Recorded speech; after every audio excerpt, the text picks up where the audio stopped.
In this video, I'm going to teach you about arc measures and arc lengths. So if we have a problem like this that says the radius of a circle is 10 meters, okay, here we see the radius of this circle is 10 meters. What is the angle measure of an arc 8 pi meters long? So this arc length from here to here is 8 pi meters. Okay, that's what it says here. So we need to find out what the angle measure is of this arc. Okay, that's what we're trying to find. So the first step is to remember the formula for the length of an arc. It equals m over 360 times c, and m is the measure of an arc in degrees. So that's what we're trying to find. C is the circumference of the entire circle. And of course, L is the arc length. So M is what we're trying to find. So we're trying to find the angle measure of this arc length. Okay. So first thing we have to do is find the circumference. So we have all the information to do that because the equation for circumference is equal to 2 times pi times r.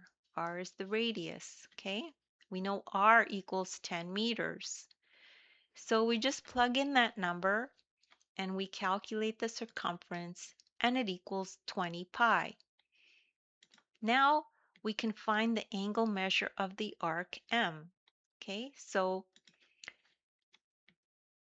we plug in circumference here now of 20 pi, and we know that L is equal to 8 pi. It tells us that right here. Okay, so we just plug that in. So 8 pi equals m over 360 times 20 pi. So now we can isolate m. We can divide both sides by pi. And when we do that, pi disappears and we're left with 8 equals m over 360 times 20. So now we multiply both sides by 360, so we could get rid of it from here in the denominator. So when we do that, we're left with 8 times 360 becomes 2,880 equals 20m. That's what we'll be left with after. So now we just divide both sides by 20 and we will get m equals 144 degrees. And that's what m equals. And that's all there is to that problem. And don't worry if you don't understand that right away. You could just rewatch the video. As well, take a look at the description. There's a link there to my ebook. You could download it. In the ebook, you'll find a link to this very lesson. You can follow along in the ebook as you watch the video. As well, in the description, you'll find links to other videos of mine that I've done that are similar to this that you could watch if you need extra help. Please make sure to like and subscribe, and thank you so much for listening.